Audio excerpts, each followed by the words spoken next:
हरिओम तत्सत। प्रिय मित्रों, आज हम योग के प्रति सामान्य परिचय देना चाहेंगे। जैसा कि आप जानते हैं कि आज पूरे विश्व में योग के प्रति अत्यंत झुकाव बढ़ता जा रहा है, जहां विज्ञान भी विभिन्न प्रकार के असाध्य रोगों को ठीक करने में असफल दिखाई दे रहा है, वहां योग उन विभिन्न प्रकार के असाध्य रोगों पर लाभ करता हुआ दिखाई दे रहा है। अब मन में एक शंका आती है कि क्या विभिन्न प्रकार के असाध्य रोग योग से ठीक हो सकते हैं? तो इसमें शंका की कोई बात ही नहीं है, क्योंकि योग आपके पूरी बॉडी पर काम करता है, पूरे सिस्टम पर काम करता है। यदि आप कोई मेडिसिन लेते हैं, मेडिसिन आपके शरीर में जो कमी है उसकी पूर्ति करती है, और रोग क्या है? आपके शरीर में जो प्राकृतिक रूप से केमिकल उत्पन्न होते हैं, उनकी कमी हो जाने पर जो रोग उत्पन्न होते हैं, हम उसकी पूर्ति मेडिसिन से करते हैं। और जब उसकी पूर्ति हो जाती है तब हम ये सोचते हैं कि हम तो ठीक हो गए, हम तो रोग मुक्त हो गए, क्योंकि वास्तव में ऐसा नहीं है। जिस कारण से वह कमी उत्पन्न हुई है उस पर कभी मेडिसिन काम करते ही नहीं है। उस पर अगर काम करती है वो है आपकी यौगिक क्रियाएं। इसलिए योग को संपूर्ण चिकित्सा माना गया है, क्योंकि योग आपके संपूर्ण तंत्र पर काम करता है, शरीर के संपूर्ण तंत्र पर काम करता है। वह उस मूल तंत्र पर काम करता है जिससे वह कमी उत्पन्न हुई है। इसलिए योग को संपूर्ण चिकित्सा माना गया है। आज के समय में चिकित्सा क्षेत्र में योग को सर्वोपरि माना गया है, क्योंकि वैज्ञानिक अनुसंधानों द्वारा यह प्रमाणित किया गया है कि दवाइयों की तुलना में योग शीघ्र लाभ प्रदान करता है, और अगर योग के साथ दवाएं जुड़ जाएं तो परिणाम और भी शीघ्र प्राप्त होता है। अब समस्या यह आती है, कुछ लोग कहते हैं कि महाराज हम योग करना तो चाहते हैं, परंतु शरीर को खींचने की इच्छा नहीं होती, शरीर को परिश्रम देने की इच्छा नहीं होती। हम तो बाहर घूम लेते हैं, हमारा योग तो हो गया।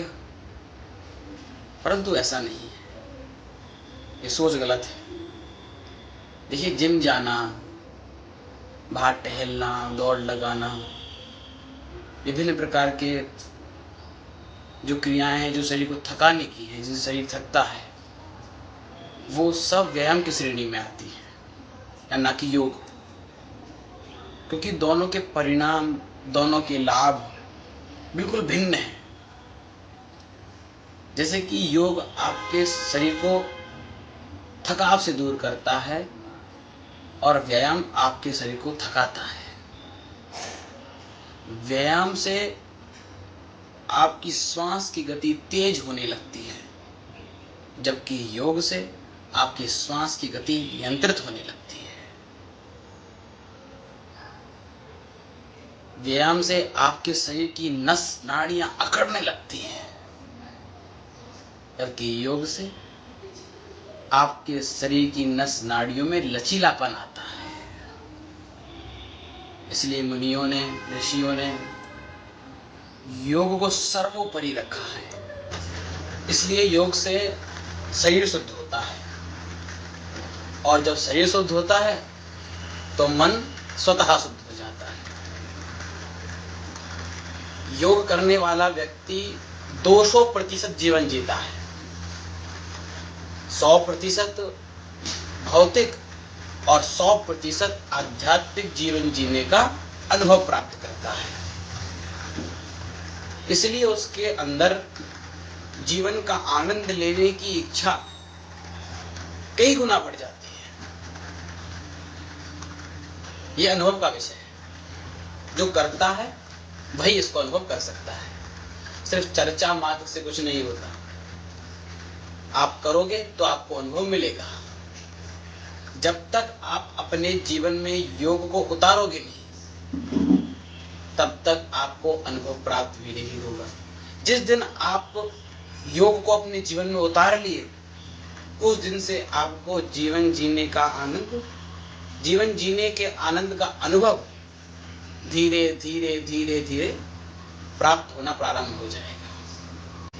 अब अक्सर लोग कहते हैं कि महाराज हम योग तो करना चाहते हैं पर हमको समय नहीं मिलता। तो इसके लिए एक साधारण सी बात बताना चाहूंगा कि जिसको हम प्राथमिकता देते हैं उसके लिए हमें सिर्फ समय निकालना नहीं पड़ता, समय स्वतः निकल जाता है। जैसे कि आज आपने विचार किया, आज आपने प्राथमिकता दी कि आज आपने सोचा अपने परिवारजनों को बिठा के कि आज हमको मूवी देखने जाना है, ये मूवी लगी है, वो मूवी देखने हमको जाना है।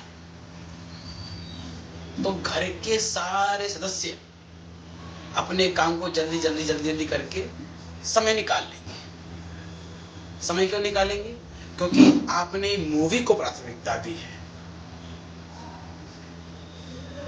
ऐसे ही अगर आप अपने मानसिक, अपने शारीरिक को प्राथमिकता देंगे तो योग के लिए समय आपको निकालने की आवश्यकता नहीं है, समय स्वतः निकल जाएगा। अब प्रश्न आता है कि योग की क्रिया क्या है, योग कैसे किया जाता है?